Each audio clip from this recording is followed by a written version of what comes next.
और हम ये बताना चाहते हैं कि किसी के माई के लाल में दम नहीं जो मुसलमान भाइयों से उनका अधिकार छीन सके। शहनवाज भाई, आपका वोटिंग का अधिकार छीन लिया जाएगा।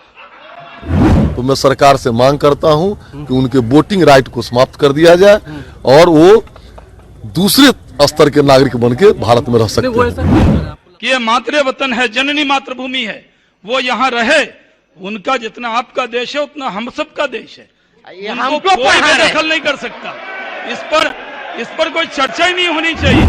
इस देश की आजादी में चाहे हिंदू हो, मुस्लिम हो, सिख है, ईसाई हो, सब लोगों ने कुर्बानी दी है।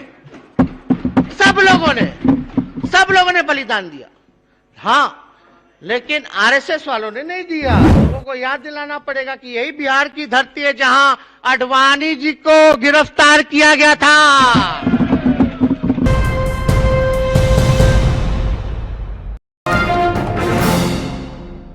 इसलिए हम लोग कहते रहे वहां। अब हमको ज्यादा कुछ इस पे टिप्पा टिप्पणी करने की जरूरत नहीं है, लेकिन आजकल एक दौर चला हुआ है भाई, देशभक्ति का सर्टिफिकेट ले लो, जो देंगे वो देशभक्त, जो नहीं देंगे वो देशभक्त नहीं। एक एनडीए के कोई विधायक हैं, नीतीश जी के बीजेपी के कोई विधायक हैं, उन्होंने कहा कि भाई मुसलमानों से जो है वोटिंग राइट ले लो। सब आप मतलब हद है, अद्भुत है। इस देश की आजादी में चाहे हिंदू हो, मुस्लिम हो, सिख है, ईसाई हो, सब लोगों ने कुर्बानी दी है। सब लोगों ने बलिदान दिया। हाँ, लेकिन आरएसएस वालों ने नहीं दिया। ये तिरंगा की बात करते हैं। 2001 के बाद से झंडा फहराया गया नागपुर में। बात करते हैं तिरंगे की, जय हिंद की। क्या बकवास बातें महोदय। ऐसा एक बार लोग भूल गए। लोगों को याद दिलाना पड़ेगा कि यही बिहार की धरती है जहां आडवाणी जी को गिरफ्तार किया गया था। और महोदय, अभी लालू जी के सिपाही लोग खड़े हैं। माननीय नेता प्रतिपक्ष अध्यक्ष महोदय, किसी भी संस्था या किसी भी व्यक्ति जो इस सदन में मौजूद नहीं है, उसकी चर्चा आप गरिमापूर्ण पद पर बैठे हैं और प्रोसीडिंग का पार्ट नहीं बनेगा। कुछ गलत कहा ही नहीं। और हम ये बताना चाहते हैं कि किसी के माई के लाल में दम नहीं जो मुसलमान भाइयों से उनका अधिकार छीन सके। किसी में हिम्मत नहीं है। लेकिन ताजुब होता है, धर्मनिरपेक्षता का चोला पहने हुए सेक्युलरिज्म की बात करते हैं, अब मुख्यमंत्री जी बस बैठे हुए ताली टिपटिपा रहे, चुप बैठे। मुख्यमंत्री जी, आप हमको कहे थे ना आरएसएस वाला खतरनाक है। आज ये खुलेआम ही लोग कर रहे हैं आपके रहते हुए। आप तो बात की बात करते थे। आप ये प्रोसीडिंग में नहीं जाएगा क्या किसी भी संस्था का नाम। अध्यक्ष महोदय, इसमें क्या गलत बात है। हम ये कहना चाहते हैं कि जिस माननीय कौन बोला नहीं बोला हम तो जानते नहीं है उसको, लेकिन शहनवाज भाई, आपका वोटिंग का अधिकार छीन लिया जाएगा। आप भी चुप बैठे। अरे आप वोट नहीं दे पाओगे। अरे मुख्य सचिव बिहार के कौन है? मुख्य सचिव से बिहार का वोटिंग राइट छीन लिया जाएगा। अद्भुत है।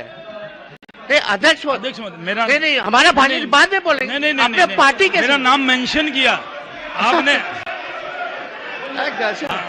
मेरा एक मिनट आपने मेरा नाम मेंशन किया, संसदीय परंपरा है।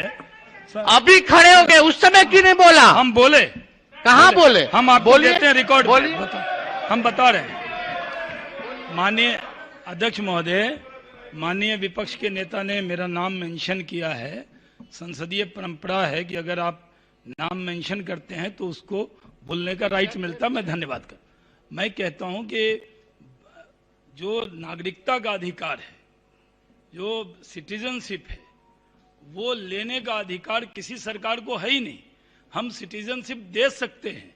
जो एक बार जो भारत का नागरिक है वो सदा नागरिक रहेगा, ये बयान हो सकता है इसमें। अध्यक्ष महोदय, और बयान ये हम लोग तो सबका साथ, सबका विकास, सबके विश्वास के रास्ते पे चलने वाले।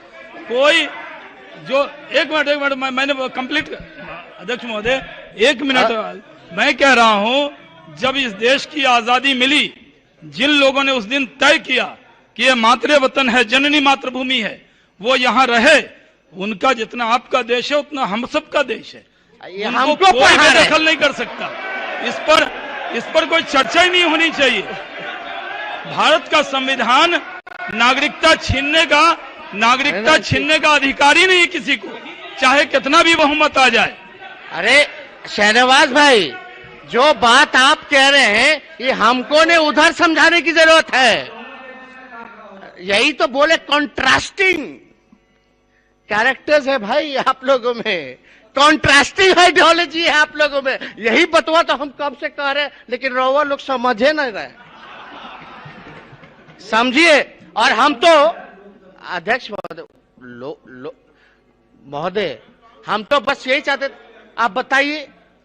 आप हम लोग तो यही अपेक्षा कर रहे थे कि भाई मुख्यमंत्री जी इसको स्ट्रांगली कंडेम करेंगे और अपने सहयोगी, क्योंकि पार्टनर को सलाह देंगे कि भाई बाहर करो, ऐसे लोगों को निकालो। क्या मुख्यमंत्री जी में इतना ताकत नहीं है? करना चाहिए था। खैर, अब मुख्यमंत्री जाने उनका क्या विषय है क्या नहीं है, लेकिन हम तो इनके साथ काम कर चुके हैं और छोटे हैं, और इन्होंने कहा था बहुत खतरनाक है आरएसएस, तो हम तो उन्हीं की बात को याद दिला रहे हैं। को जनसंख्या के हिसाब से आप छोड़ रहे हैं, जनसंख्या के हिसाब से उनको भागीदारी दिया जाए। इस पर मेरा कहना है कि 1947 में देश का विभाजन हुआ धर्म के नाम पर, उनको दूसरा देश मिल गया, वो दूसरे देश में चले जाएं। अगर यहाँ रह रहे हैं तो मैं सरकार से मांग करता हूं कि उनके वोटिंग राइट को समाप्त कर दिया जाए और वो दूसरे स्तर के नागरिक बन के भारत में रह सकते हैं। वो ऐसा क्यों करें? आपको लगता है कि इसके पीछे कुछ एजेंडा है? बिल्कुल एजेंडा है, आईएसआई का एजेंडा है, इस्लामिक स्टेट बनाने का एजेंडा है। जहां रह जाएंगे, अफगानिस्तान में क्या कर रहे हैं? अफगानिस्तान को देखिए, पाकिस्तान को देखिए, ये मानवता के दुश्मन है। लेकिन आप कहें कि हाँ वोटिंग राइट अब छीन लेंगे। निश्चित वोटिंग राइट जरूर छीन लिया जाए। आपको लगता है कि अब वो अल्पसंख्यक हैं? जी नहीं, वो अल्पसंख्यक है ये नहीं है।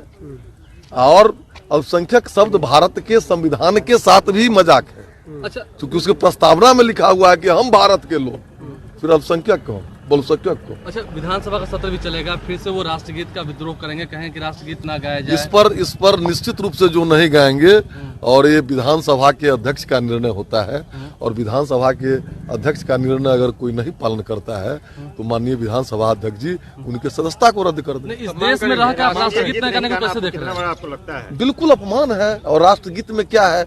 जल की वंदना है, भूमि की वंदना है, वृक्ष की वंदना है, पुष्प की वंदना है। अगर ये नहीं करेंगे तो फिर पानी नहीं पिए। वो कह रहे हैं राष्ट्रगान से नहीं, राष्ट्रगीत से। राष्ट्रगीत तो उन लोगों का एजेंडा है, वो लोग अपने एजेंडा पर काम करते हैं। अपना एजेंडा ला रहे हैं। कौन? हमारा देश है तो अपना एजेंडा नहीं चलावेंगे? ये देश हमारा है, उनको तो देश दे दिया गया। क्या एजेंडा है उनका? क्या उनका एजेंडा है? जो संपूर्ण विश्व को इस्लामिक स्टेट बनाना, उनका एजेंडा है। ठीक।